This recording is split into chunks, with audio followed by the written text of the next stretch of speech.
You are listening to the Lucha Central Podcast Network. And now, Lucha Central Weekly.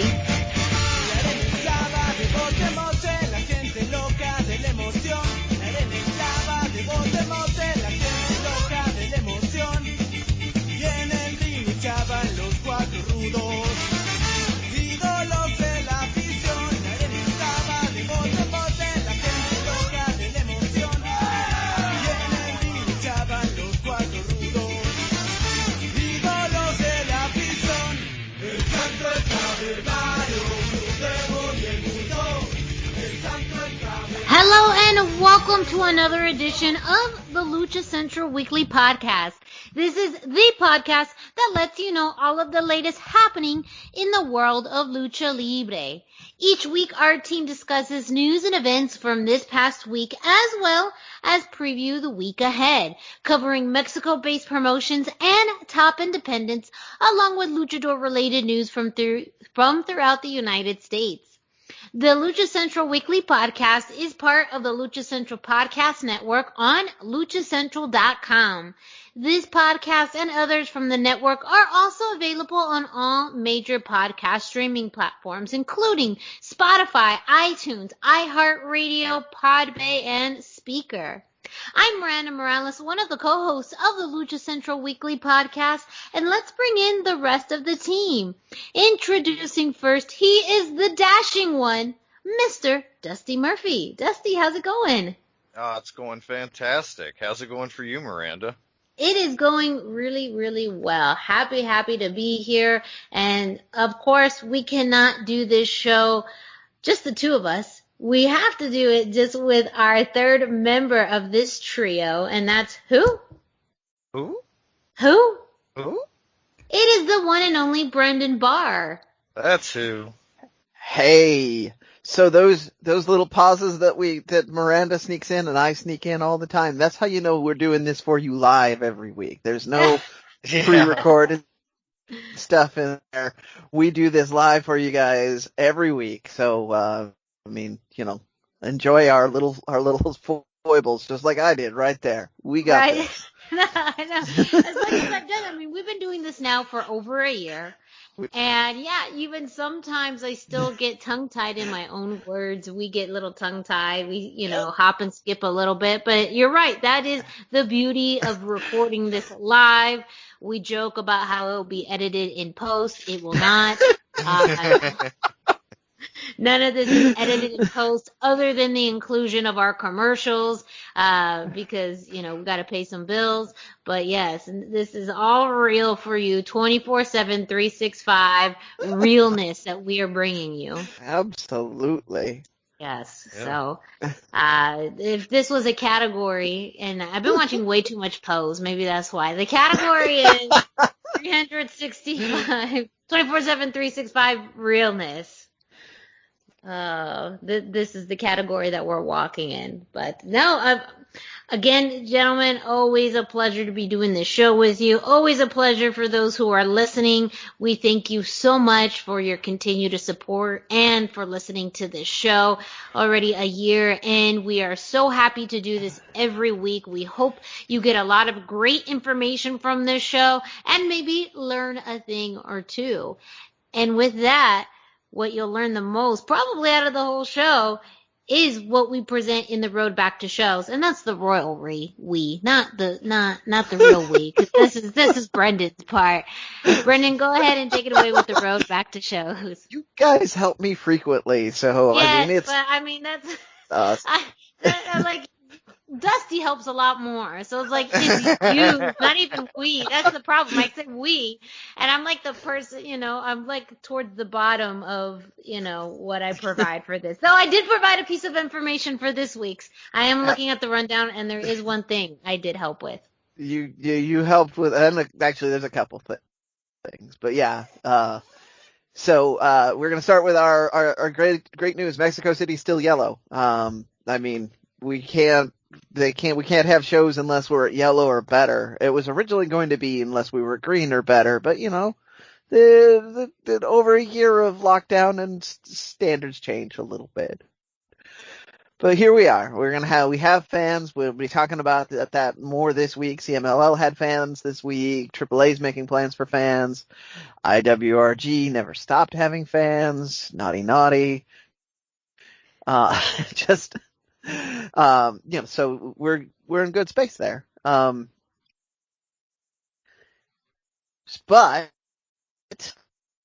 I knew there was a reason I mentioned IWRG on this. But we also had an interesting news story this week where there was a outdoor show in Mexico City where a luchador by the name of Einar violently threw a child to the ground outside the ring after the match. Now, the footage is out there for you to watch. There's a couple of different angles. Basically, the kid was heckling him. And that was kind of his defense for a hot minute, was the kid said mean things to me, but, Child. It's a child. And this wasn't like a playful throw or anything, because it was rough. I've seen other wrestlers and luchadors who will fake doing things to, like they'll pick the child up and they'll pretend to throw the child, and usually the kid will be laughing the whole time, and they'll just set him back down and pretend like they're being really mean to the kid, even though the kid's probably having the time of his life. This was not that. This was definitely not that. Yeah, it was a lot meaner, a lot more of intent. There's a saying that we have in Spanish: "Calle or te calles." Uh-oh. That's quiet, or be quiet, or I'll make you be quiet. Is essentially the No, my parents said that. Yes. Exactly right. Calmas or te calmas. Like, calm down, or I'm going to calm you down. Like, that's very much what this feels like. Except a luchador is not the person that should be parenting a child at an event. But it takes anyway. a village, apparently. It takes a village. Sorry, this is not funny, but this is also really fun. Like, it's just... It's dark humor. It's dark humor, yes. It is okay. Dark humor portion of the show. I have no kids, so that's also why it's but we do not condone, here at the members of the Lucha Central Weekly podcast and those on luchacentral.com, do not condone any kind of violence or mistreatment of children, especially if they are not your own. We respect parents and how they decide to or not to, manage their children. But no one should be putting their hands on kids, especially if the argument is, oh, he was being mean to me. You are a grown man. Yeah, right. Whose job it is to throw people around and not hurt them. So why would you? Your job is to throw other grown men around, not children. It's a little bit okay to laugh at this because the child is mostly okay. I mean, they did take him to the hospital. He did have some bruises and some, but he's a kid. He's bouncing back just fine. He even got a visit from two very special clowns. One of them by the name of Dave the Clown and the other one by the name of Monster Clown. I'm not sure that I would want Monster Clown to visit me in the hospital.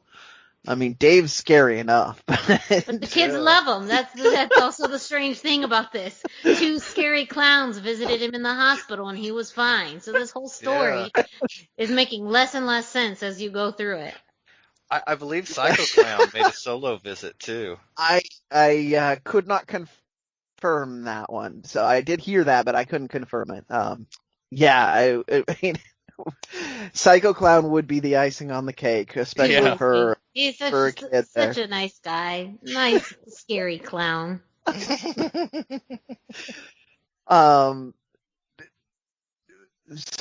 the reason that I was saying this was kind of an interesting tie-in, though, is because the Mexico City Lucha Libre Commission held a press conference to talk about the whole situation. They said the promoter of the show where the incident took place didn't have a license to promote, and Einar himself didn't have a Mexico City license to wrestle.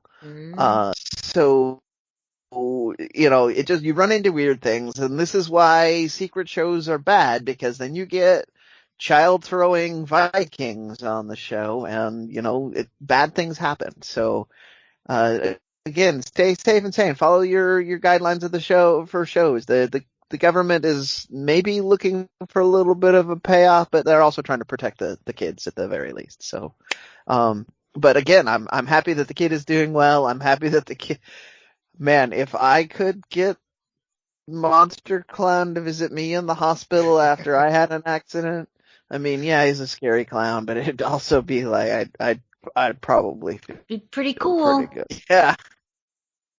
They'd probably also cut off your supply of pain pills. Fair. Very fair. Now we got dark. Okay. Now it's dark. Podcast after dark. Let's just. Sorry, all right.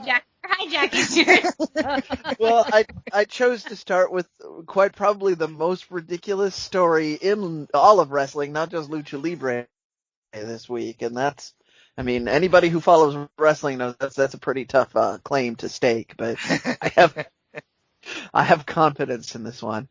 I'm gonna move on though. We've got some more news on Andrade. He's doing more things with indie dates and doing bigger and better. Well, I don't know about bigger and better. He's doing more things. He added a show date in June 12th in Anaheim, of all places. And at first, I was super excited by this match because they did some classic Carney advertising where they showed Andrade and El Hijo del Santo on a poster. And I was like, wow, I was already pricing tickets to get to Anaheim on the 12th. I was like, can I fly there? How expensive is this going to be? Turns out it's actually going to be a trios match with them on either side. Hijo del Santo is going to have Mysterioso, which is the California-based one we've been seeing on New Japan, and Ray Leon on his team. By the way, a shout out to Ray Leon. He's the first person that made me a lucha-themed mask during the COVID lockdowns. So he's a good guy and a very stylish-looking individual. So if you are in Anaheim and you see him, tell him to give him a big old thumbs up, and he'll probably sell you some masks. And then you have Andrade on the other side, Pileto Suicida, and Samurai VIP. So that's, I mean, it's a pretty good looking trios match. Pileto Suicida is somebody I've seen in person at the Expo Lucha. Obviously, you have Andrade and Hijo del Santo on either side of that, so you really can't go wrong with it. And it's kind of value price too. It was like between $50 and $100 for a ticket when I was looking, so not terrible. And then they also added Andrade versus Caristico on 7-Eleven, which is only been announced by Andrade's Twitter. So take that with that yet, but who knows? Moving to other political themes, real quick here. Tiny Ablis had a press conference because he is still running for government. I believe it was a mayor's position. I've so lost track of all the things he's doing these days. But he was at the press conference. Somebody tried to ask him what special considerations he would do to protect the LGBT community.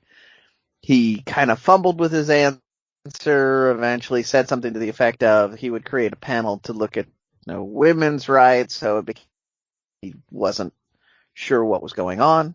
And then later, after the press conference was over, he said that he couldn't hear the question very clearly because he was doing the interview. But unfortunately, first impressions there are what are going to stick. So people may have questions about this. But, he's still sticking with it. He's still pretending to be running for office. He's the only one. Everybody else dropped out, maybe because they were hoping to avoid questions like this.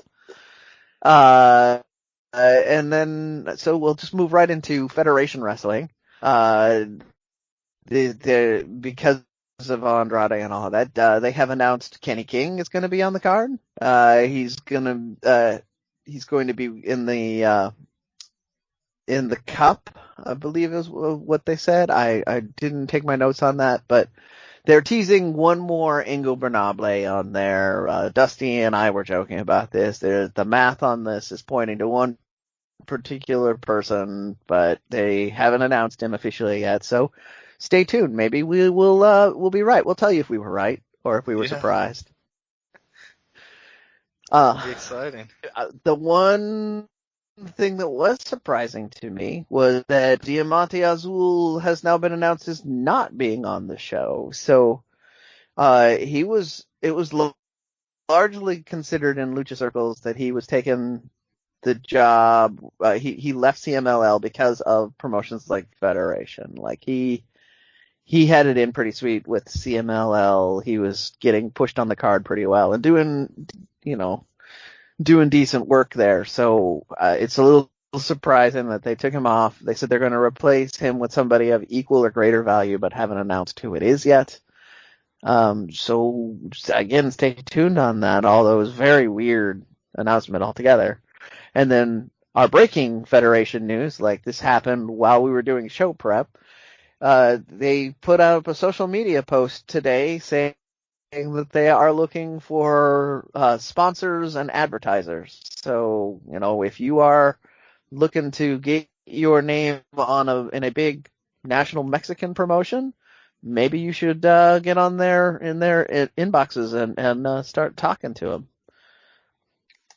And then the last thing I've got for the Indie Roundup is we've got GCW has announced Game Changer Wrestling. For those of you who don't know, I had to be sure that that's what it stood for, because that also sounds like, global or anything else. But Game Changer Wrestling, the fairly big indie promotion here in the States, has announced that in July 18th, they're going to go to Mexico and they're going to have a card called where they're versus Zona 23 Wrestling. This is going to be insane. We've talked before. Miranda's coined the term of like Texas Lucha Libre, which is a little more rough and a little more brawling style. This is beyond that. Many people, when I mention I'm into Lucha Libre to wrestlers, they'll always ask me if I've seen the stuff where people fight in a parking garage or at a car lot or in and that's Zona 23. I don't think they even pretend to have a ring. I think they just have everybody sitting on the cars in a certain designated area, and then there's other cars that are designated for body slams and pile drivers, and that's what you get, and it's insane. And GCW is not shy about death matches either, so who knows? I mean, I'm expecting a car that's surrounded by light tubes at this point, and then they're just gonna roll it over somebody. Like that's but they also, when I was looking at their announcements, they're doing a whole like versus thing where they're traveling around. So they're gonna go to on Friday 7/9 at 8 p.m. They're going to be doing a live stream on Fight, which is Fight Night GCU versus Loco Wrestling, which is a Houston-based indie promotion that seems to feature more luchadors, and Aries, the luchador, is going to be on that card as well. So GCW on Fight and on IWTV may be a place where you can catch some more indie. I will be some more lucha. I will be keeping an eye on it to let you know. So that is the road back to shows. We'll bring us over to the Indie Roundup now, where I have some stuff from IWG. We had a match which basically degraded into a brawl, and people were DQ'd and all of that, but it was at the top of the card, and there were a lot of big names on it, and it was pretty exciting. You had AS Charo and Supernova against Demonio Infernal and Fresario Jr., who, again, we've talked about a lot lately. They're going to be on that Federation card. And Connect Jr. and Hijo del Fishman, all in this giant brawl. Technically, AS Charo and Supernova won, but, I mean, this is a lot of big names, big up-and-coming people. The footage is out there. The whole IWRG event was covered on Lucha Central, so you can get all of the results. There were 6 matches on the card. All of them look great top to bottom. I would be happy to talk about any of the matches with anybody out there if you want to hit me up. I just am trying to save time by not talking about all of the matches that everybody does, so that I have time to talk about things like this. In Idaho, we had Support All Pro Wrestling, who flew in. One of my friends, Rook Kelly. We talked about him during names just shot right out of my head. During an interview we did, where we were talking about AR Fox's school. He's the graduate there. Anyway, so he has a little bit of lucha training, which is why I get to tease him a little bit about this. He wrestled against Samurai del Viento. He got the win. Congratulations, Rook, on your. But you, sir, are a notorious meanie face because you took the luchador's mask off, and you just shouldn't do that. Mm-mm.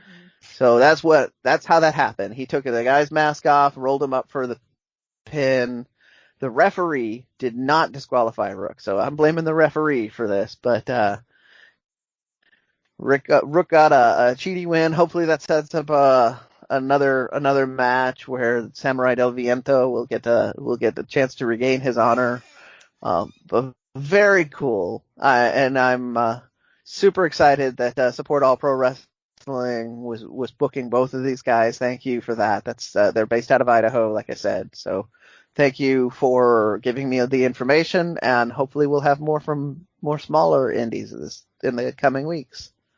We will give Brendan's information out at the end of the show, but you guys know you can reach out to us on social media and let us know if you are an independent wrestling promotion or wrestler or fan. Let us know what's happening and which promotions are running Lucha Libre shows or even just a Lucha Libre match within a show. We're happy to cover it. Yeah, absolutely.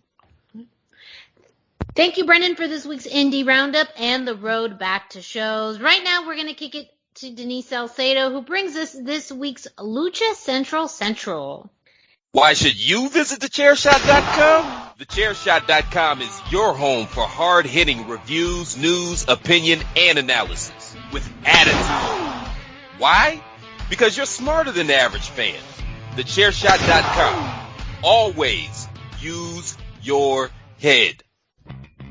Hey everyone, it's Denise Salcedo here in Lucha Central with a reminder of where and when to catch all of the great network content this week. Get the full lineup and listen to all of our shows in the podcast network section of luchacentral.com. On Tuesdays, Mats, and Mayhem takes you inside the world of Lucha Underground as they take you weekly through the series with the benefit of hindsight and the benefit of special guests from the groundbreaking series. Check out the premiere video stream every Tuesday at 2 p.m. Pacific, 5 p.m. Eastern on the Lucha Central YouTube channel and at luchacentral.com. Then listen to it on your favorite podcast platform every Wednesday. Tuesday nights live, it's Wrestle Boss, where Fabi Chulo talks MMA and pro wrestling with special guests and listener call-ins. Visit WrestleBossLive.com Tuesday nights at 7 p.m. Pacific to listen live or call in with questions or download the show on podcast platforms on Wednesdays.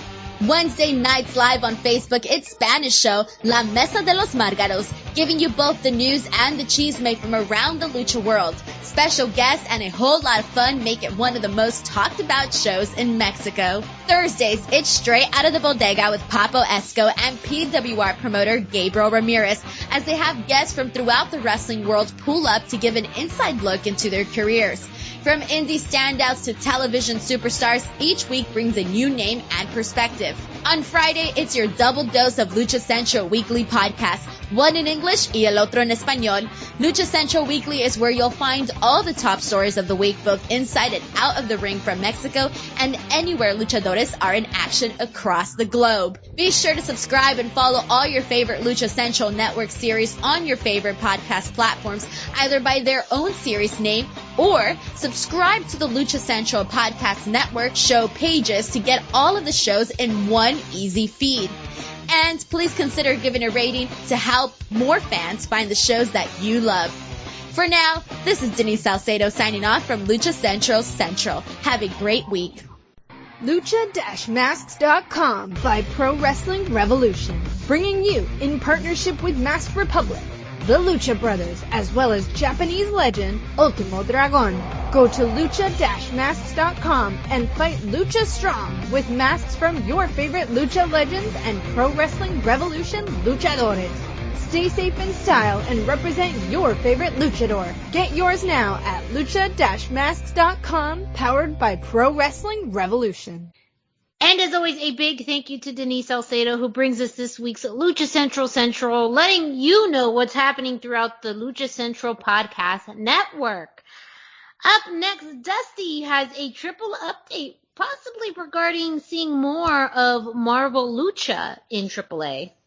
Yeah, well, Alejandro Montez, AAA's Vice President of Marketing, recently appeared at a press conference in Mexico, and he kind of released that AAA, well, first he wove a narrative that was very strange about AAA somehow rescuing Lucha from having been a bloody, grimy mess in the arenas and turning it into superheroes and role models that could be looked up to, which was pretty much the same narrative that Vince McMahon used with WWF in the 80s. Like, that was kind of the same thing. Wow. But, yeah. Okay.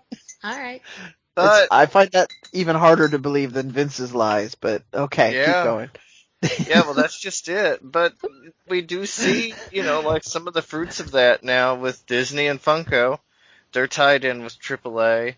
And Mr. Montez revealed that the first Marvel Lucha Libre show was scheduled for April 2022, and that 20 different Marvel Lucha Libre characters will be involved. Now, 20 characters is more than we know about. That's about 6 more than are known at current time. 7 luchadors have appeared in a AAA ring: Arachno, Venenoide, Leyenda Americana, Terror Purpura, Estrella Cosmica, Picadora Letal, and Araña Voladora. And 7 more have been revealed through merchandising, and those characters include Wolverine, Loki, Deadpool, amongst others.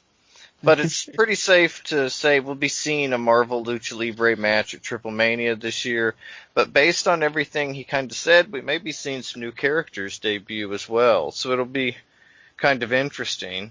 And also during the press conference, Mr. Montez revealed that AAA will be adding fans to their Identity of Lucha tour that's currently taking place over the summer. It's all outdoors. It's looking like the first show back announced to have fans is the July 2nd outdoor show in Toluca, and they'll be running at around 35% capacity for the show. So we're almost back to having AAA fans at AAA shows again, and so that's a good sign for fans showing up for Triple Mania. It's obviously they're selling tickets now, but there's still been some questions of how many, and so it's looking like 35% will probably be the number. Right, which is pretty standard with what the government said it should be when we were at Green back in the day when Green was the goal. So yeah, fairly consistent. Mm-hmm. Okay, so Dusty, you said very quickly the names of people that were in, you said the names of the wrestlers we knew in Spanish, but you gave us the names of the English one. And there's one in particular that I think listeners need to hear, which is the name of Deadpool, which I believe was Chimichanga of Death is how they're Chimichanga de la Muerta. Oh, that's perfect. That's perfect, actually. If anyone knows anything about Deadpool, for his love of chimichangas, I'm just now sad that that's not the real Deadpool. That's not his real name. Chimichanga de la Muerte. Is that? Okay. I'm down for that. Right? I really enjoyed the creative branding they did with these, and that is my favorite of all of them, because it encapsulates this. Is very important. Well, because so people who aren't as up on this, remember, these aren't exactly the Marvel characters. Like the Leyenda America, the Captain America equivalent, is not. He's not the Marvel Universe Captain America. He's a guy that inspired by. Exactly. Right. Yes, inspired by these Marvel characters. Yeah. Than they are the characters, which is why you'll get some of these differences. But just trying to. Sorry, Dusty. I don't mean to hijack your. We're just hijacking each other's stuff this week. That's the thing. Hijack. No, I love it. It's a community effort, group effort. Yeah. Well, Dusty, if you don't mind taking us through this week's in AEW. It's a crazy week for AEW. Of course, we have Double or Nothing, but also some programming notes and changes that make it, kind of challenging for us to cover it this week. Yeah. This week, AEW Dynamite is on Friday. So the go-home show for Double or Nothing Friday night on TNT because of the NBA schedule. And so we won't have the results. As the time we record this, we don't have the results. But we'll have them next week, and we'll also have the results for Double or Nothing. But for now, at least we have the best of the rest. So first up is our highlight match for Monday night's Dark Elevation. Penta El Zero Miedo with Alex Abrahantes defeated Mike Sydal. Mike came out in the freshest 1990 LA Gear bicycle shorts that have ever been in AEW. Like, if you were alive then, you know exactly what I'm talking about. That's what he had on. That's why I'm laughing. But Penta came out with pyro and his charisma, and he just looked like a star from the minute he stepped out of the tunnel. After taking charge early, Penta saw the tables turned a little. Mike Sydal got a surprising amount of offense in this match. Commentary really put over Penta as a star in this match, too, and a big deal, which I liked. Penta even got a "This is awesome" chant from the crowd before he hit the Fear Factor for the pin and got his 30th singles win in AEW. And then on Tuesday Dark, our highlight match was Angelico versus Ryzen. Ricky Starks says that Angelico's dance is his favorite dance ever, so that's like a huge endorsement already. If Ricky Starks endorses you, you know that's a good thing. But that was about as good as commentary got. They mostly spent their time kind of clowning on Ryzen for some reason, and it was, they got themselves over more than the match. It was what it was. Ryzen mocked Angelico's dance, and that threw off Angelico's rhythm there for a while, but after getting some offense in, Ryzen was in trouble because Angelico's a submission specialist, and he just kept hitting different holds on him. They'd break the hold with a rope break, but finally he got the win with the Navarro Death Roll off of a failed moonsault from Ryzen, picked up the win. So it's interesting. Again, we've mentioned before, we're seeing more Angelico than we are TH2 or Jack Evans. And he's still got the TH2 intro, but... There's been some rumors that maybe Jack has got a little bit of heat backstage, and that's why they're not using him as much. Knowing Jack Evans, doesn't surprise me to hear that he might have some heat backstage, but it's all rumors.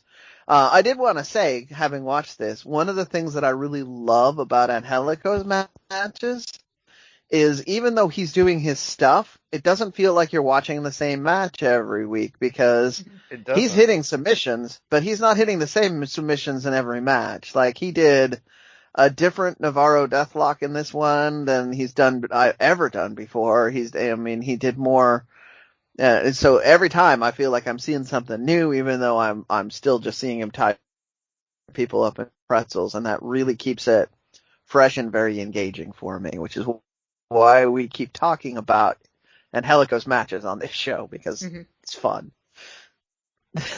Yeah, or at least that's.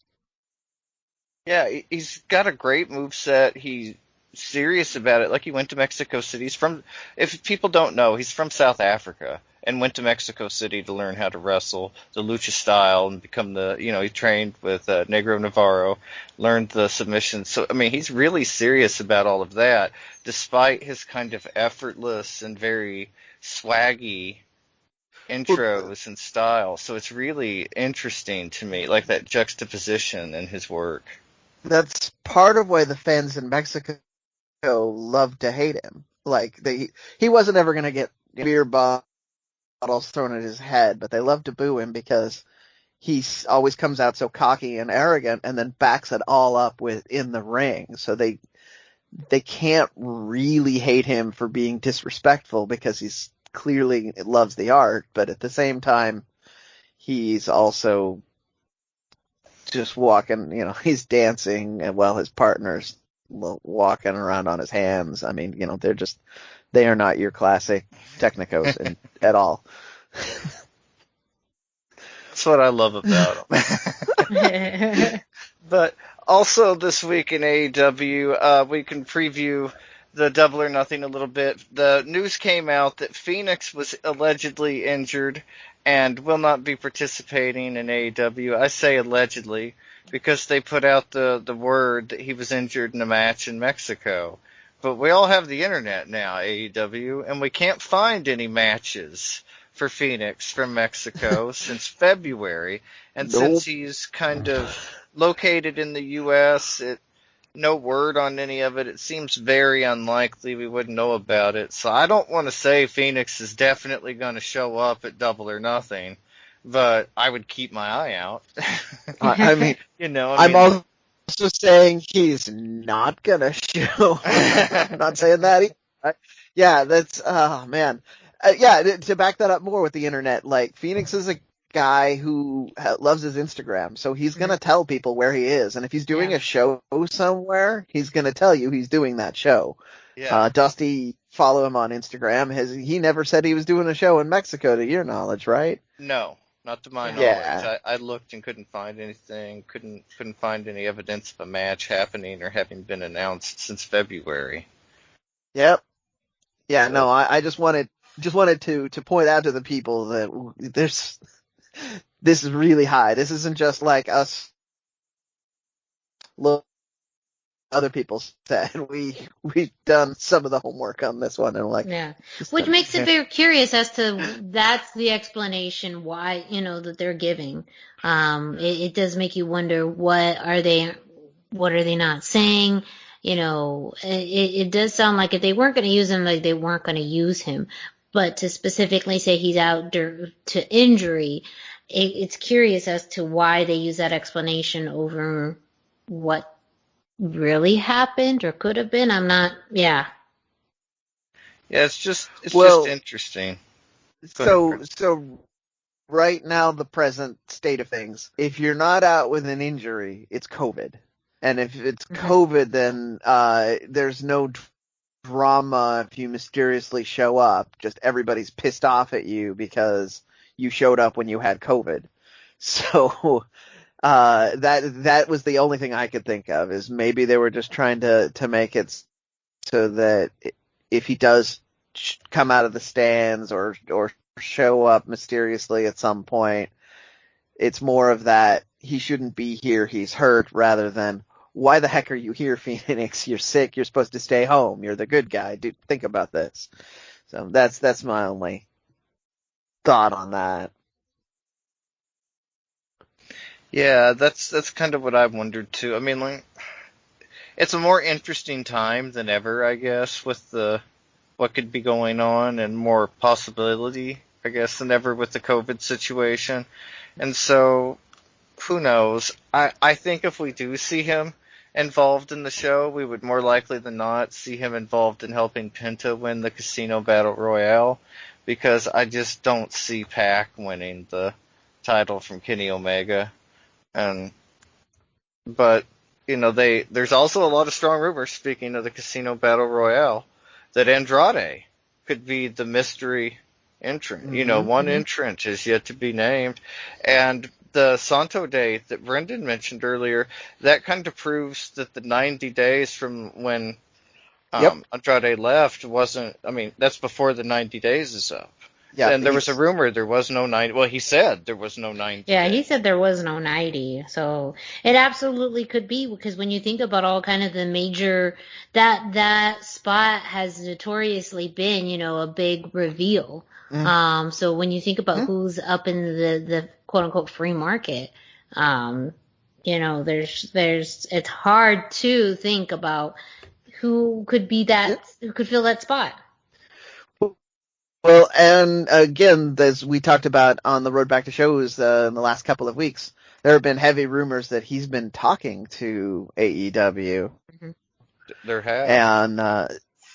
And at first we were like, no, probably not. But once we got this Triple Mania angle set up, one of the best ways to get some real promotional heat on that would be to have him show up. So, if he's challenging for 2 belts, right? Like, imagine that. We've mentioned that. Why not challenge for all the belts? Why just challenge for AAA? And so this kind of helps that. He's going each place, and he wants to challenge Kenny for each belt. It could be its own trilogy in a way that would be really interesting. Yeah. And it could be a way to get the belt on Andrade. He beats him for the AAA belt, but loses for the AEW belt. It could be interesting. We'll see what happens. I think that's going to be a very, like you say, traditionally that's been an exciting debut, and so hopefully they'll continue that pattern. And also in debuts this week, Thunder Rosa got her first AEW shirt. And so that's a good step for her. Do you think this is a sign that we see her involved somehow in Britt Baker's match at Double or Nothing?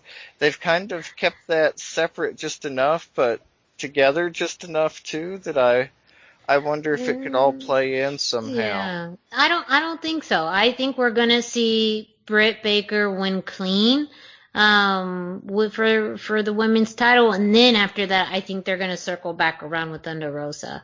I feel like that's gonna happen after Britt wins the women's championship.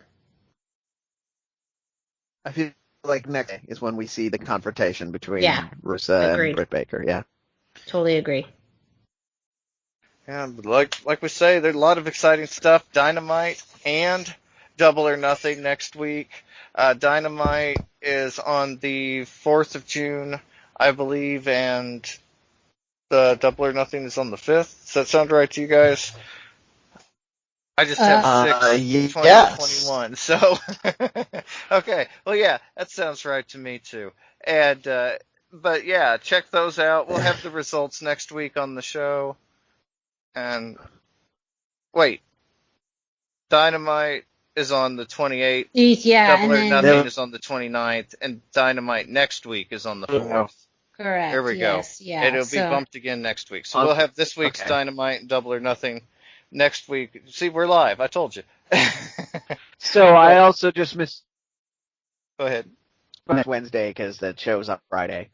But threw all my dates off. But yeah, next week we'll have the results from Dynamite and Double or Nothing for everybody, and they will be up immediately on luchacentral.com. So check out the results there too in the meantime. Yes. Thank you, Dusty, for that. As you mentioned, the results are going to be available at luchacentral.com, so make sure you check them out. Up next, Brendan has some news from CMLL. So once again, I screwed up, and I complained on the pay-per-view that I paid for. So congratulations on getting CMLL. So these results are from a combination of Cubsman, Lucha Blog, and Central. So I apologize if I gave something factually incorrect information on the shows. I really wanted to watch this. I'm missing CMLL. In our first match of the night, though, we had Flyer and Stuka Jr. against Hijo del Villano 3. I believe that they refer to that as Tercia, but I didn't watch, so I didn't get to make notes on the pronunciation. Hijo del Villano 3 and Templario. This was a one fall match, which is a thing that has been happening in the undercard lately, and I'll be referencing that later. Yeah. It was one fall match. Flyer and got the win.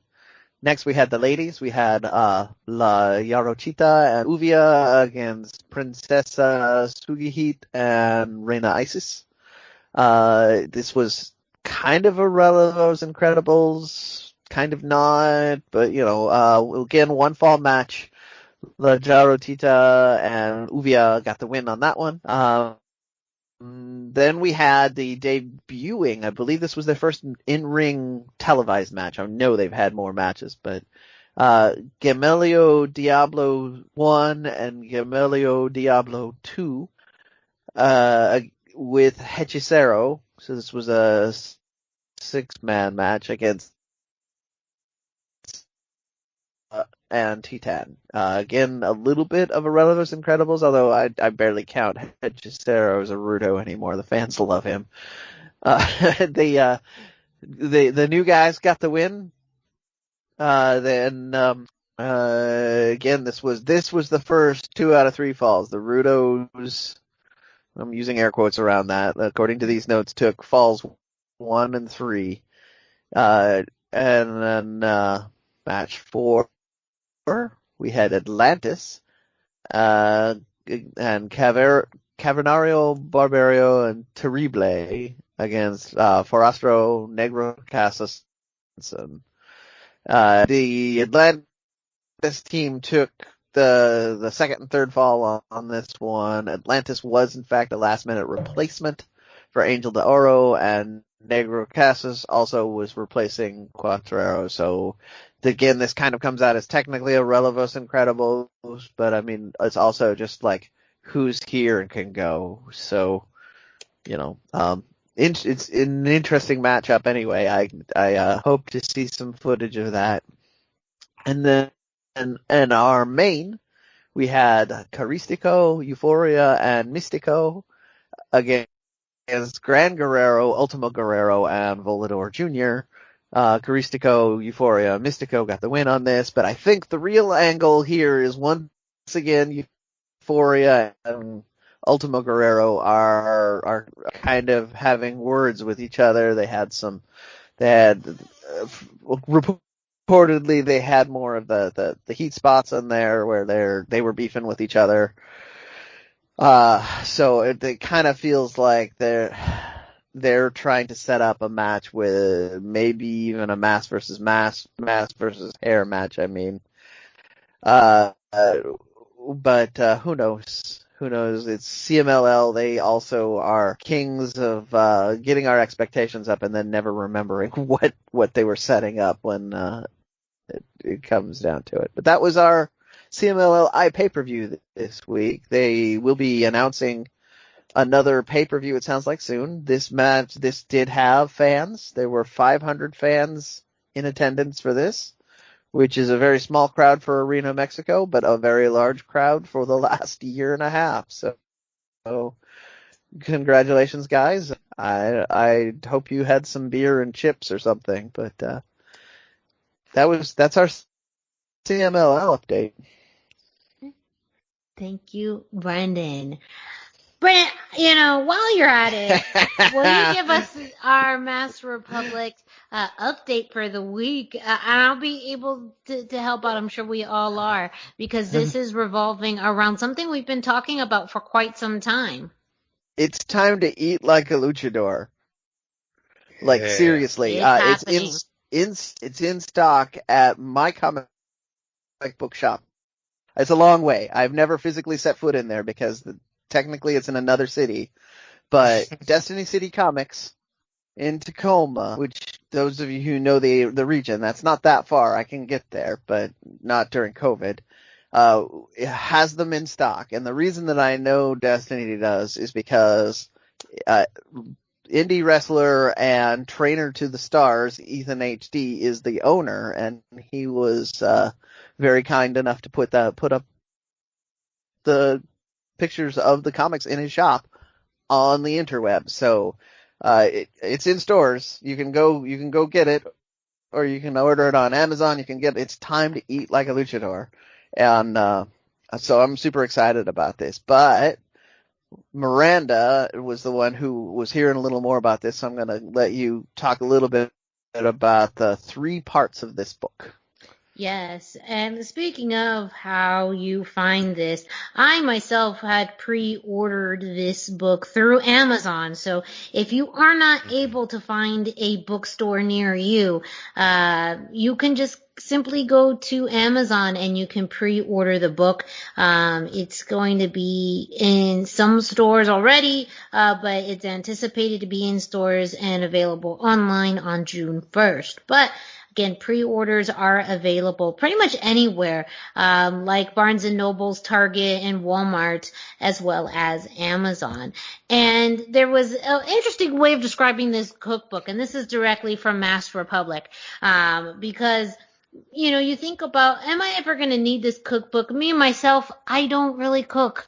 But when I saw this description of the book, it made me think twice. It is listed as 1 part cookbook, 1 part Lucha Libre reference book filled with stories, bios, and profiles on top legends, icons, and superstars, and 1 part photography book. It is a recipe for awesomeness. So if you maybe are just not a fan of cooking, that's okay, because you're going to see lots of awesome photography. You're going to find some great information and stories from, top luchadors and luchadoras in wrestling. And, I think it's just going to be a really, really fun book to have. So, again, if you are not a chef by any means, don't worry, because there is way more to this book than just recipes.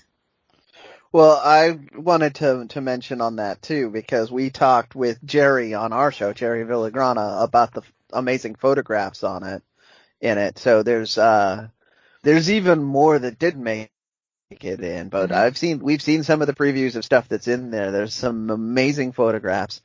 And unsolicited, when we were talking about the Destiny City having it, one of our local photographers said that a friend of his did several photos in it too. And what he's seen is amazing too. So we're getting endorsements all over the place from the photography world saying this is a great book for photos of luchadors and lucha libre events. So, again, if you're not cooking, but you really want a beautiful book, because the cover is beautiful, and all the pictures inside are beautiful. It's going to be a great piece to have around, and maybe it'll convince you to try out something simple. I'm sure there's something super easy in there that even I could cook. That's what I'm hoping for, because I'm not a chef by any means, but there's some it sounds like awesome recipes, both sweet and savory, intricate and simple. And yeah, if you go to Masked Republic's Instagram, there is a shot of them rapidly going through the book, and you see all the pages just full of colorful photos, graphics, designs, and so it is really well worth the price, and also just the ability to have something just so awesome that is just beyond luchadors in a wrestling ring, getting to know them behind the scenes.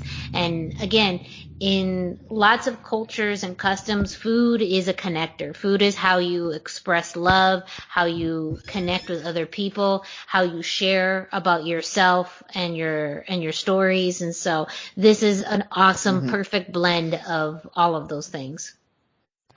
Well, I'll just throw back to this. We got a little taste of that connection and that style of thing that they were going for in the preview they did at the last Virtual Expo Lucha with Selena De La Renta and her mom doing the recipe. Clearly Selena is culinarily challenged like we are, so you can get a little tease of that too if you go back and watch Expo Lucha Virtual. Mm-hmm. Again, pre-orders are available now. The book comes out June 1st. And speaking of people who are featured in this cookbook, we have this week's NXT. And I say that because someone who was on NXT this week is featured in the Eat Like a Luchador cookbook. We'll get to that in a second. But a packed episode. So last week we didn't get too much. This week, as we had predicted, we got a lot more. Starting off with the first match, Dakota Kai and Raquel Gonzalez facing Ember Moon and Shotzi Blackheart. Commentary mentioned that the winners of this match could be in place to get an NXT Women's Tag Team title shot. And so with this match starting off, you had glimpses of Raquel Gonzalez and really utilizing her strength, but Ember Moon and Shotzi Blackheart have grown to be such a dynamic team, and they knew that they had to be in sync and had rapid fire movements pretty much the majority of this match. So it made it very hard to catch up to them. We did have some moments actually a few moments throughout the match where Raquel Gonzalez had to save Dakota Kai several times. One of them was when she got to pull Dakota out of the ring to save her from a sharpshooter from Shotzi Blackheart. And then we also had a moment where Raquel saved Dakota when they were kind of going for like a doomsday device type of maneuver. We saw that Shotzi was going up onto the top rope and Ember had Dakota Kai on her shoulders, but Raquel just grabbed Dakota from Ember's shoulders and brought her down. There was a really interesting sequence towards the end where Ember Moon reversed the single arm power bomb into a stunner. The commentary mentioned it was some kind of eclipse, not really an eclipse. It really looked more like a stunner, but some kind of modified eclipse. But that was what, they needed to get to get Raquel out of the ring, and they were able to pin Dakota Kai for the win. And Raquel was angry after this, attacking Shotzi and Ember. Well, mainly Shotzi out in the barricade at the end of the match. So Raquel was angry, and who knows if this is going to lead to maybe some dissension between her and Dakota, because again, several times throughout this match, Raquel had to save Dakota, and Dakota got the pin. So who knows if this is going to lead to a breakdown between their partnership, which seems very natural at this point in time. Mm-hmm. I'm also hoping we get a little bit of a program with Raquel and Shotzi out of this too. But. Absolutely. Yes. I mean, Shotzi was a great number one contender when she faced Io Shirai. I think that was very, very promising, and I hope to see that again. It seems like, Shotzi's still going to be in this tag team contendership because they don't really have a lot of tag teams right now, so they're really going to rely on that. But I do think at some point you have to broaden your horizons with, your competitors for the women's championship, and I think Shotzi would be a great competitor for Dakota, or for Raquel. Absolutely. Speaking of former number one contenders, Mercedes Martinez had a match. She specifically pointed out that she knows that she has to work her way back to the top to try and face Raquel Gonzalez again, and she started with Zayda Ramir. This match was pretty short, where she hit a running knee to set up the air raid crash for the win. And Zayda Ramir, to her credit, smaller in size, but had some real oomph to her, did a great crossbody from the top rope and had a lot of spirit. But, there was definitely a size advantage from Mercedes Martinez, experience advantage, and just in general, now she's starting from the bottom, moving her way back up. So she just had really, just more aggression coming into her. But it looks like she may be feuding with someone else, because after she won, the ring filled up with smoke and the Tian Sha mark was on her hand. which is the mark of, I forgot her name. Xia Li? For Xia Li. And so it looks like she may be coming up against her sometime soon. Up next, as featured in the Eat Like a Luchador book, known as Taya Valkyrie at the time, now Franky Monet had her world debut match against Cora Jade. And to me, this felt like, same gear that we've always seen her in, same look. So that was kind of nice for Taya Valkyrie fans, as we were so worried about, they changed her name. Were they going to possibly change up her look? And it seemed like there were definitely shades of Taya Valkyrie in this match. With her gear, with her moveset. There was a point in the match where she was getting just so pumped up. She said, you don't want to mess with Güera Loca. And the fact that they're really allowing her to use that as, one of her monikers, I think is great. And I think is allowing her to still be who we know as Taya Valkyrie, but in a different way as Franky Monet, who's a little bit more flashy. A little bit more Hollywood, a little bit mixed of, Elle Woods and Kim Kardashian type of thing. It's great. But she was able to hit her finishing maneuver, which they have, as they listed, the Glam Slam, for the win, and just a really impressive showing. Cora Jade, again, I think they're doing great things with these types of matches, even though it wasn't necessarily back-to-back, but you had kind of two big women's squash matches that happened. I kind of would have loved to see, having Mercedes have a squash match, Franky Monet have a squash match, eventually for them to cross paths. And have maybe this be kind of an initial feud for Franky Monet. Who knows? I think they've been teasing a lot of Franky's interactions with a lot of the NXT women's locker room to kind of leave it open for who could be next. She's been making no friends, which is classic Taya. That's kind of what she did in Impact too. Yeah. You mentioned her looking more Hollywood, but you didn't mention specifically Hollywood, her recently eaten by a zombie husband. So, just saying that there's a Hollywood connection that's much closer to home. There is. Just they haven't mentioned it. There's not a whole lot of continuity in it, but it's it is what it is. Johnny Drip Drip. Johnny Drip Drip. Yeah. My favorite. I like it more than the Young Bucks. There, I said it. I said it. Yeah. I like that his hair is tall because it's full of his secrets. But I think like seeing Franky Monet in this match, like it's Taya. So I feel for me, and I'm sure some fans have a sense of relief of like WWE at least at this point in NXT is not trying to change her. They're trying to elevate her. And I think that she's bringing all the pieces to the table of what has made her successful. Now she just has a bigger platform in showing it. Absolutely. Yeah, that's what I was hoping for when we were talking about this when we were speculating where we were going to go. And like this is what I was hoping for because NXT's been good on that. They take indie stars and let them be the indie stars that they were on a bigger platform. Mm-hmm. So... yeah. I'm glad they're sticking with that. Yes, I think so. Know that her recipe, and she is featured on Eat Like a Luchador in that cookbook. So if you are a Taya Valkyrie fan, or now in this case Franky Monet fan, make sure you check out that book. But continue to check out her work in NXT. Up next, something kind of interesting. I remember when I saw this, I said, oh, this is interesting, but I know you guys have kind of already predicted this.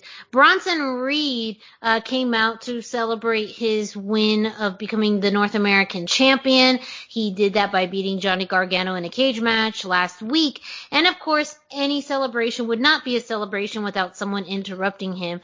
And this time, it was Santos Escobar and Legado de Fantasma.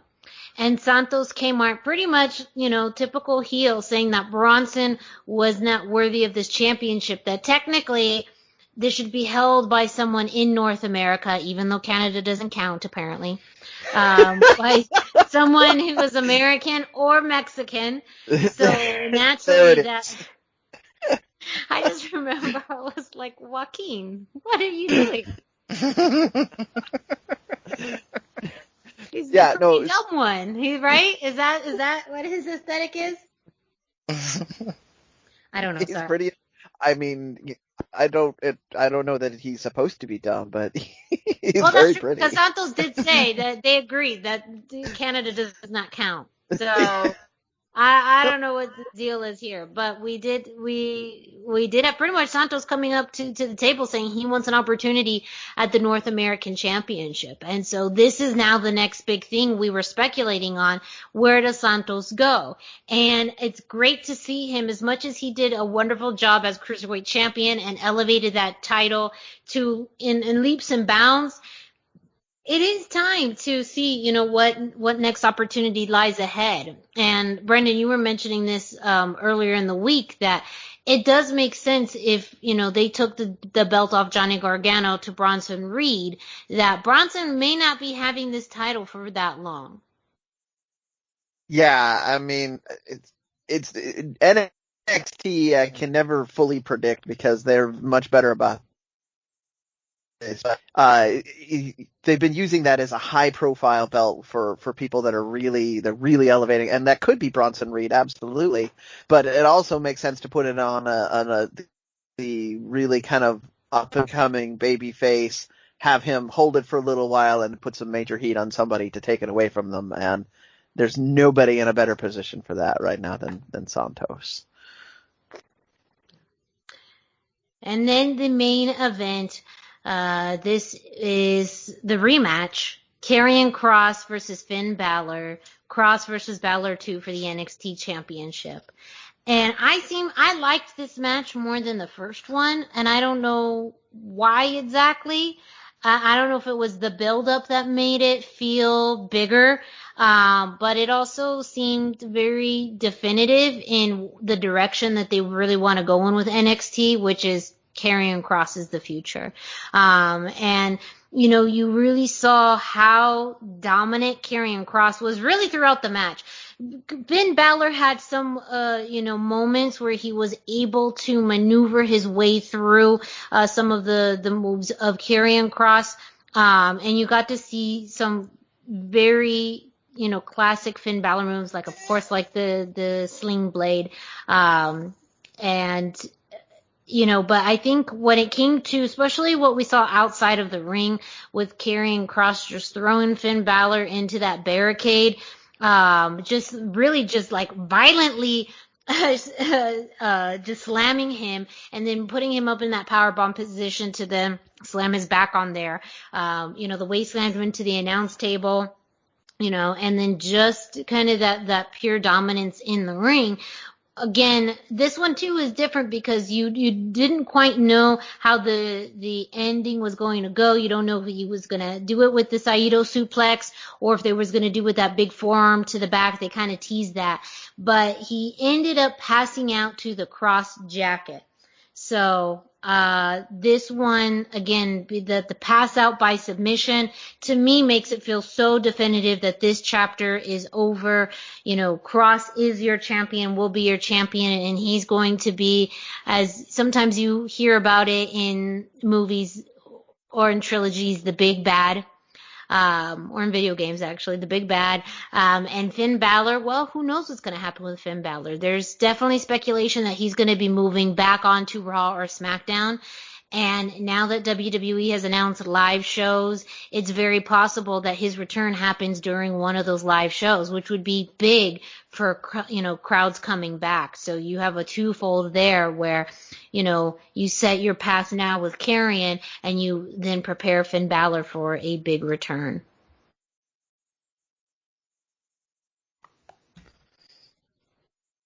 But that is it in this week's NXT. A preview for next week, we are going to see Legado del Fantasma versus MSK for the NXT Tag Team Championships. So it's a big night for Legado del Fantasma next week as they inch their way closer to Tag Team Gold. That is this week in NXT. Don't forget, results are available on luchacentral.com.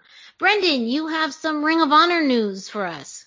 Oh, yeah. So, first off, on TV this week, we didn't have a lot of Lucha Libre content. We did have Rocky Romero, who we also got to see on AEW this week. So one of the first times that WWE wasn't involved in the seeing two wrestlers in the same week. But Rocky Romero tends to have more of a New Japan style. So if you're really looking for a heavily Lucha influenced match, this wasn't it. It's still a good match. Rocky Romero is always entertaining. But the bigger news is the survival of the fittest pairings were announced for the first round, and we have 3 people that are very, very lucha in the opening round. One of them is guaranteed to make it through because for some reason ROH thinks it's a good idea to put 2 luchadors to get through to the next round. So Flamita, Rey Horus, and Bandito in the survival of the fittest. Now, the idea here is that each of these people are going to have one match, and then we'll have, to get into it, and then we'll have a 6-person match where the winner will be elevated for a chance at the world title. These are all people that have never had singles gold in ROH. Not expecting that any of our luchadors are going to be the ones that win, but I also wouldn't be shocked if, say, Bandito comes out near the top of this. Mm-hmm.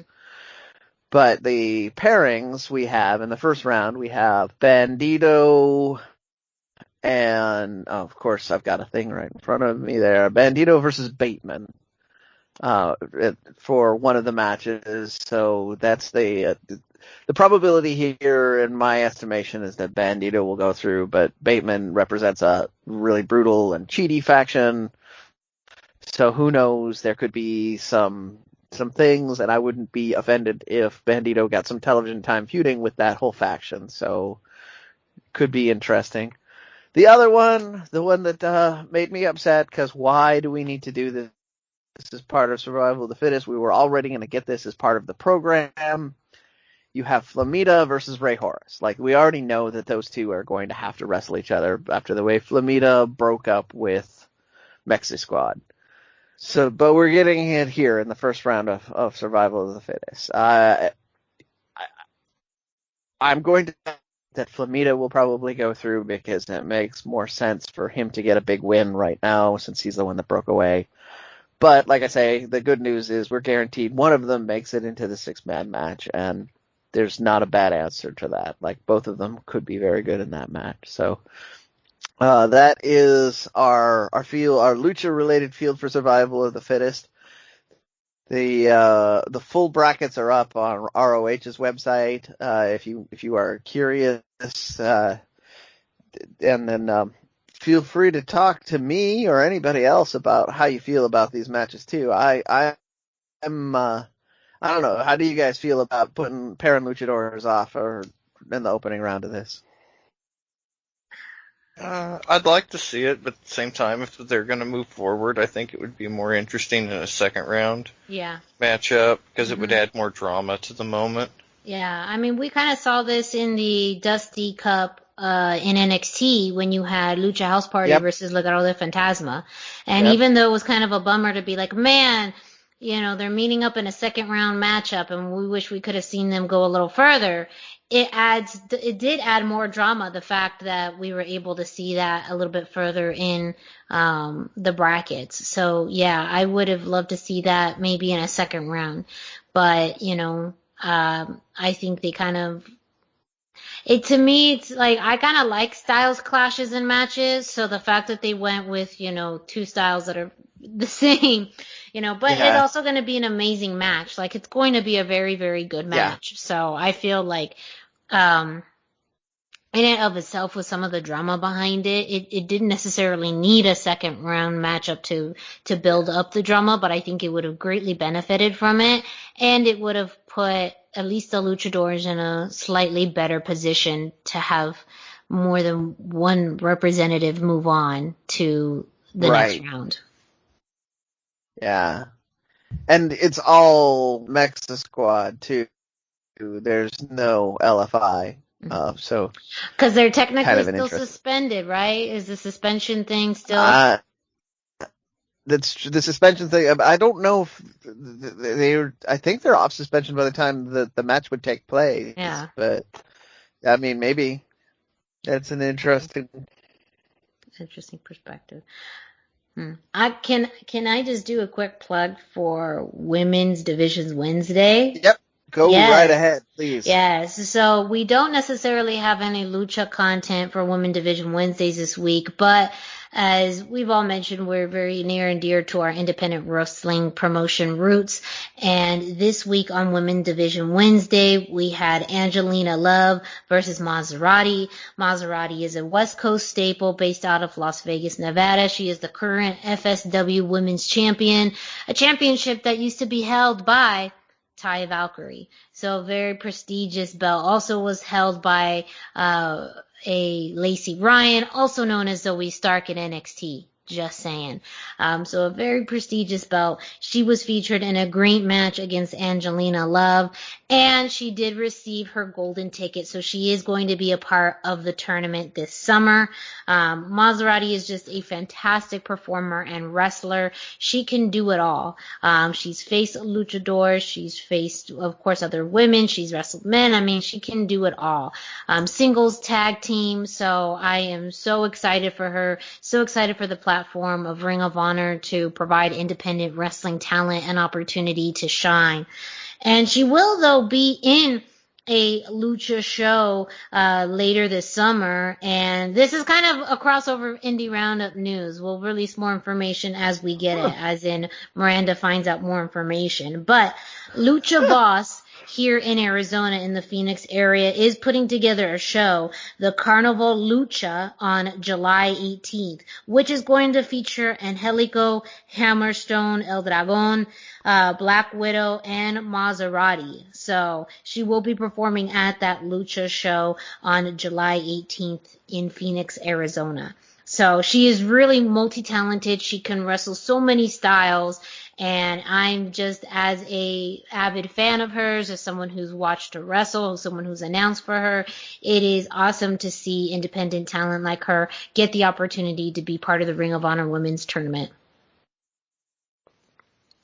Yeah, I can echo a lot of the endorsements I've seen. Being West Coast, I've seen a lot of Maserati as well. She's never failed to be entertaining and engaging, which is really a thing that's very important to all wrestling. But I mean, that's the women are judged more on it, and so therefore it's really something that kind of comes, you notice right away when somebody has it. Yeah. It really is. So that's just our plug in. Not super lucha related, but I'm always going to find some tie-ins to Lucha Libre. I'm always going to find that loophole. So, but continue to stay tuned to Ring of Honor. Of course, the fittest, Survival of the Fittest tournament will be starting in 2 weeks. Of course, we continue to have Women's Division Wednesdays. So we'll continue to see those announcements as who's a part of those shows, and also who's going to be part of the championship tournament that's happening later this summer. So up next, Dusty, go ahead and take us through this week in Lucha Libre history. Yeah, that's right. It's time for This Week in Lucha Libre History. Be sure to check in at luchacentral.com every single day for this day in Lucha Libre History by Pep Carrera. He's got information, birth dates, anniversaries, matches of the day, amazing videos, and even more. And it's all about Lucha Libre. That's at luchacentral.com, your centralized place for all things Lucha Libre. This week, we chose May the 31st, 2013, when La Sombra defeated Shinsuke Nakamura in a 2 out of 3 falls match for the IWGP Intercontinental Championship. This was a great match. Like, the first 2 falls... So good. Yeah, so entertaining. Sorry, we just couldn't help it. Sorry, go ahead. Yeah. The first two falls went pretty much exactly how you expect a match like this to go. Nakamura took the first fall with a very basic avalanche landslide. La Sombra then, he kind of got his rhythm together, picked up the second fall with a cross-arm German, and then we had the second half of the match. And the second half was, they just tried to one-up each other the entire time, each one trying harder and harder to get the win. And the biggest surprise of the match for me was that Nakamura actually went for a dive. It's very rare to see Nakamura dive, especially at that time. And he hit a corkscrew pescado style dive that really connected nicely. Like, it was unique for the match. That was very cool to see him pull that out. But eventually La Sombra was able to reverse a Bomaye attempt into a roll-up, and then he rolled that into a one-armed folding powerbomb to pick up the big win and the IWGP Intercontinental Championship. What an incredible match. Like, the whole match is on YouTube, and you get the intros, you get the contest winner before the match who gets to meet La Sombra. It was really cool, and such a good match. What did you think about it, Brendan? Well, so we're going to have some. Miranda mentioned earlier that she likes Clash of Styles, and I was smiling to myself when she said that because I knew this was coming up. This is that's kind of the big story in this one. Where Shinsuke was doing, when he was doing well in the match, he was sticking with his strong style, and then he tried to bust out some lucha moves, and that's usually when La Sombra would get the advantage. And the same thing, like when La Sombra slipped a little too much into that strong style, is when Shinsuke would get the. But they both tried to switch styles and multiple times in this, which is one of my favorite things to see.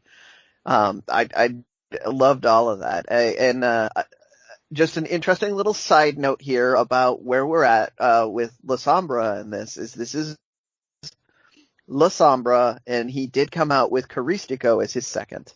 Yes. Okay, I need to set the stage a little better on this. This was in CMLL. Almost all championship matches that happen in Arena Mexico with a CMLL banner are 2 out of 3 falls with seconds. So you have somebody out there to represent you.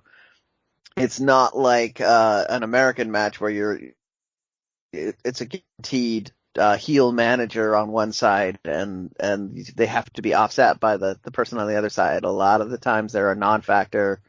Sometimes they'll throw the towel in so that the wrestler will have credibility and saying that he didn't submit himself.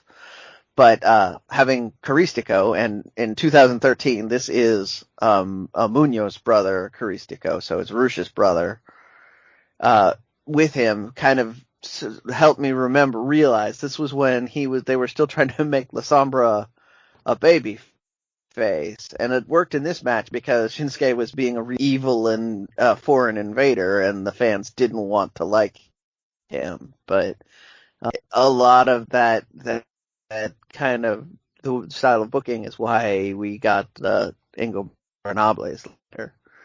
I'm hogging all the time. Miranda, what did you want to say about this one? I think just echoing how this was truly a clash of styles, and the intros were one of my favorites. Like, that, I think, what drew me as far as, like, this apocalyptic, look, almost like Road Warrior-esque, but harder look from La Sombra, with the kind of the contrast of the more simple, kind of red cloak over the face of Nakamura. But then Nakamura had all that kind of red body paint over him, which, sometimes doesn't work when you have body paint all over because it just gets super messy. But I do think in this time, and like a lot of times it helps, like, only intensify and how worn out you are throughout the match. And so just those visual aspects of it were really entertaining. I loved La Sombra. He had that, was it moonsault over the top rope over, onto Shinsuke. And that was just like picture perfect, beautiful. That was one of my favorite moves of the entire match. And then, of course, like you mentioned too, that strong style of Shinsuke, that big, knee, that big running knee. And I don't know if it was the Kinshasa. Oh my God, I can't even pronounce it. Yeah, that's what they call it now. Yeah. Bombayé back then. Yeah. And so, and that was like brutal. Like that would look hard. So, this is just so cool and almost kind of a sad thing of the things that we didn't get in WWE. Just the fact that we never got this type of matchup, from them. Or just even, the possibility of it, it's kind of like, man, you see how good it worked before.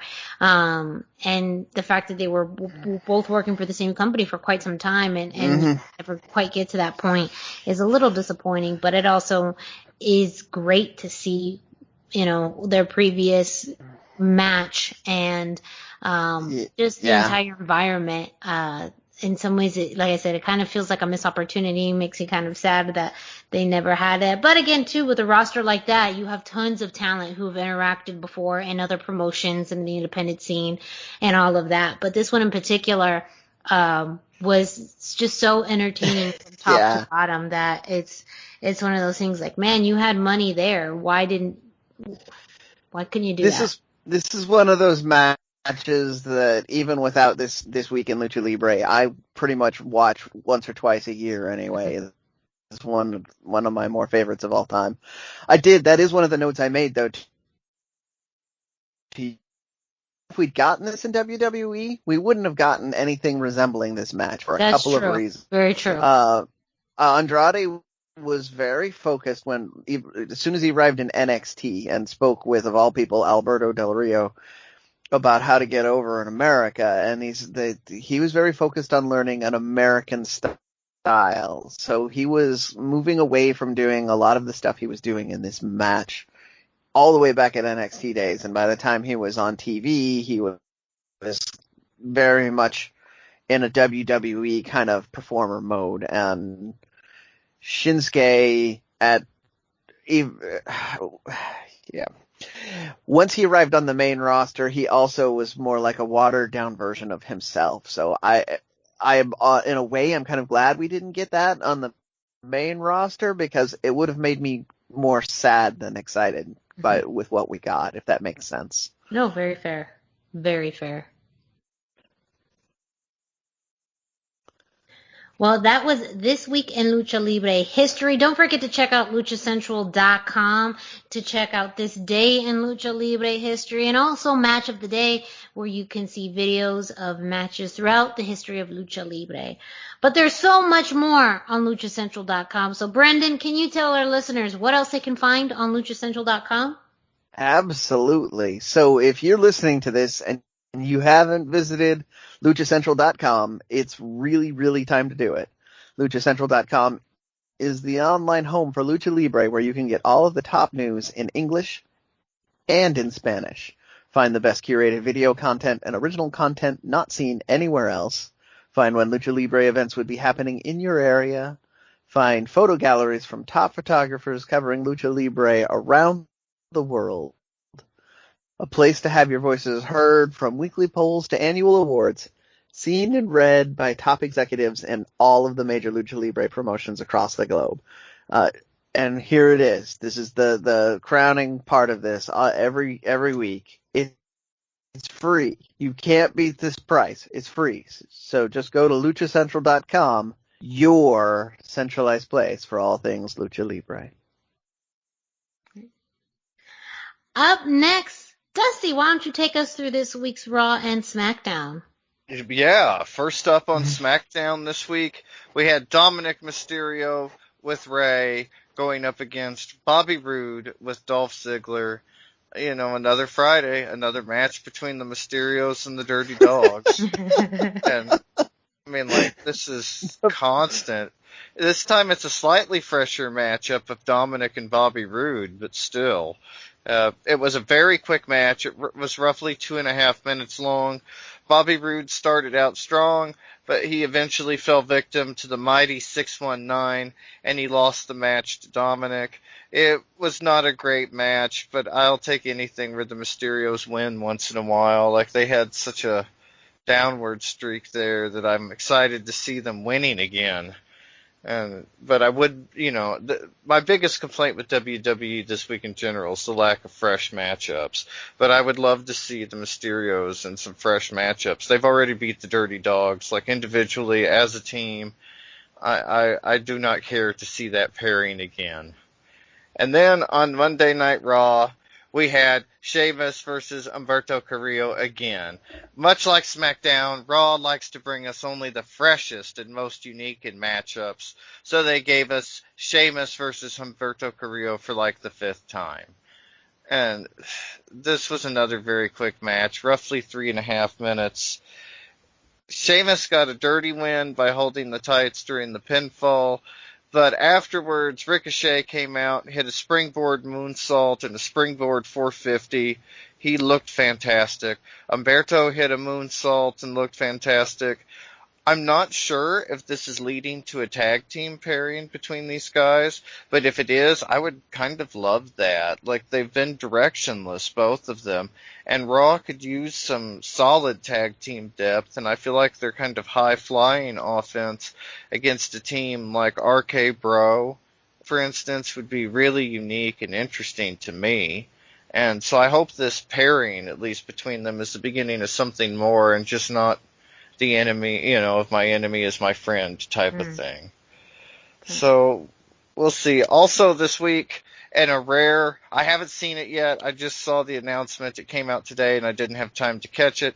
But WWE Main Event had a rare 2 out of 3 falls match between Ali and Ricochet, with Ricochet winning. So that would be interesting to check out. I'll have a review of that next week, but wanted to mention that Ricochet seemed to be having a good week in WWE this week, so maybe we'll see something change for him, maybe a little upward momentum for him out of all of this.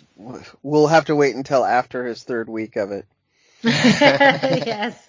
That's very true. Yeah, they have a history of doing something with him for about 3 weeks, and then you never see him again, or at least not for a while. Yeah. I mean, that's a WWE problem in general, honestly. It's become an AEW problem, too, but if they could just develop some consistency for these guys and some consistent motivation, it would be a much better product. So, I don't know. I hope the tag team pairing does something for both of them. I hope that it's a positive thing. WWE loves to put random guys together, like the Dirty Dogs. Put 2 singles guys together when they're really not doing anything great, see how a tag team works. We got RK Bro as another example of that. So, who knows? Maybe they'll work well together. I'm excited to see the pairing. They're both very good at what they do and have a very innovative high-flying offense that could be interesting together. So we'll see. WWE's not really known for giving us what we want, though. Yeah. No, they're not.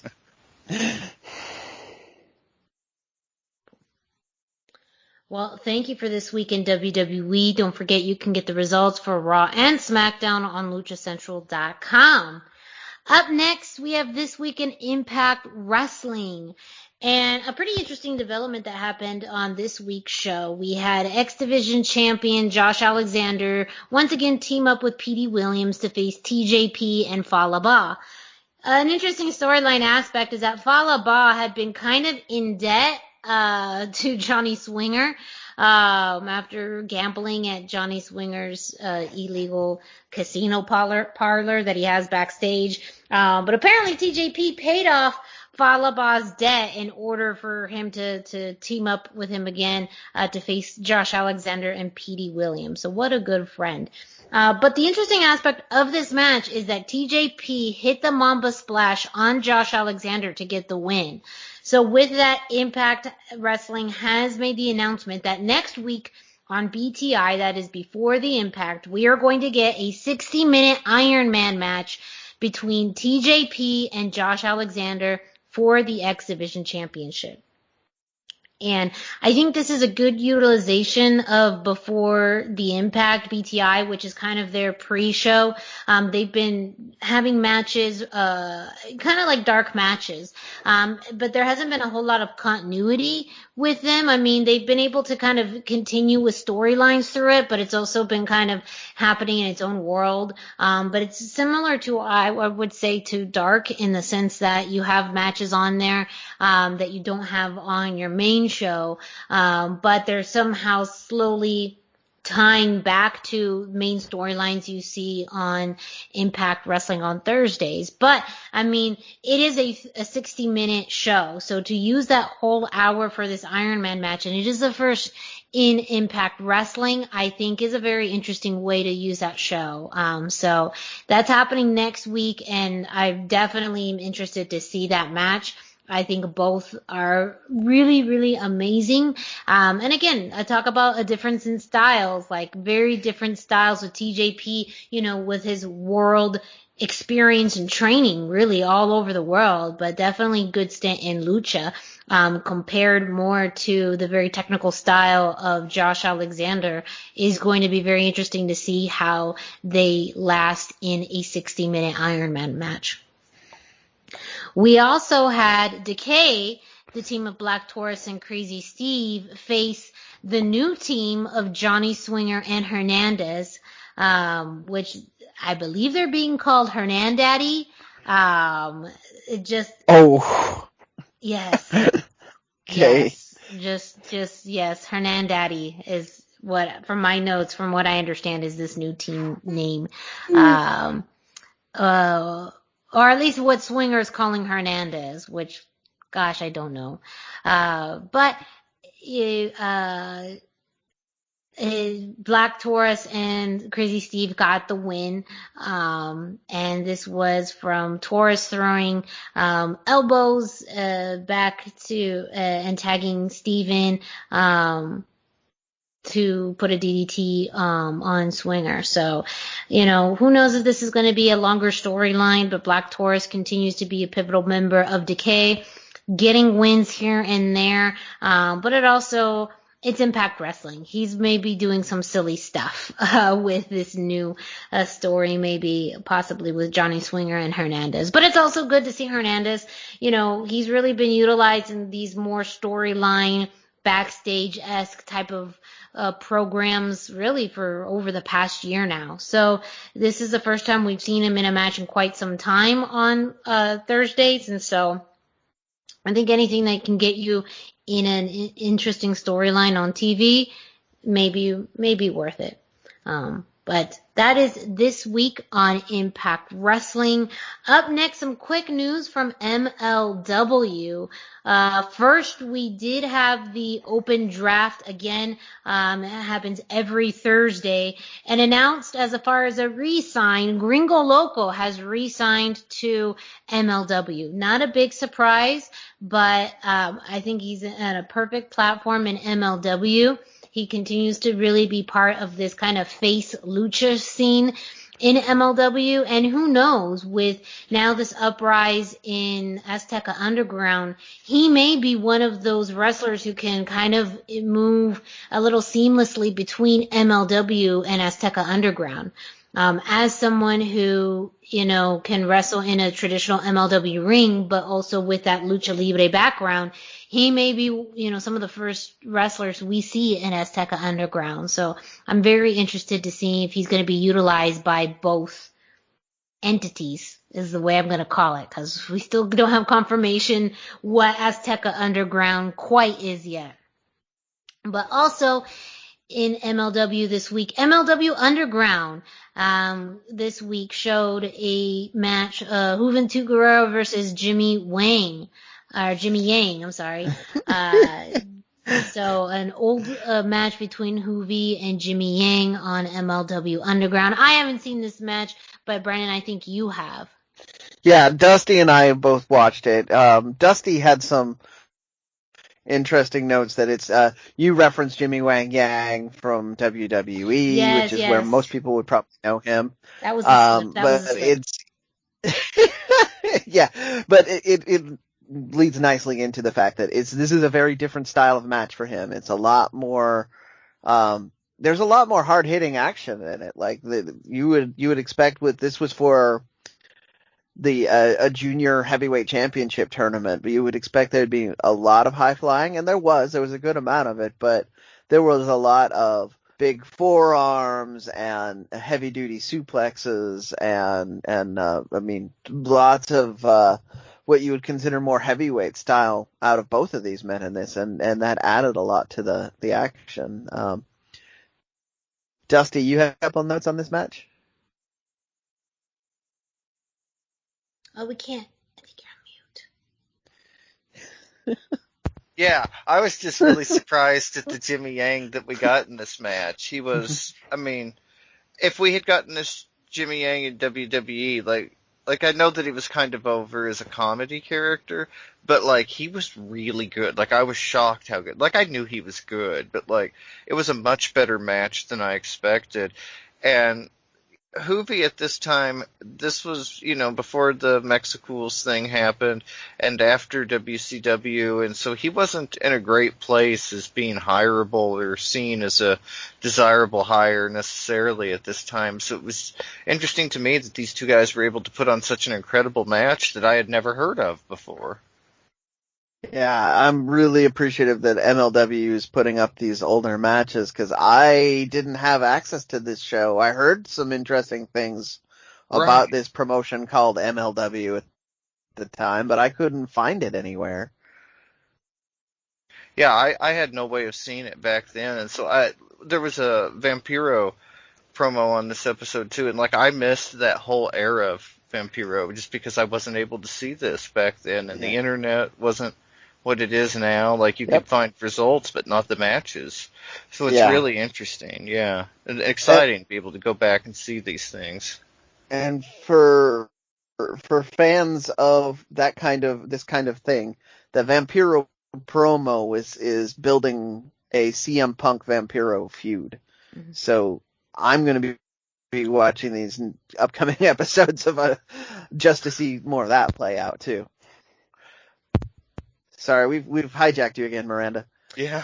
It's the theme of this show. We're doing it live and we're hijacking.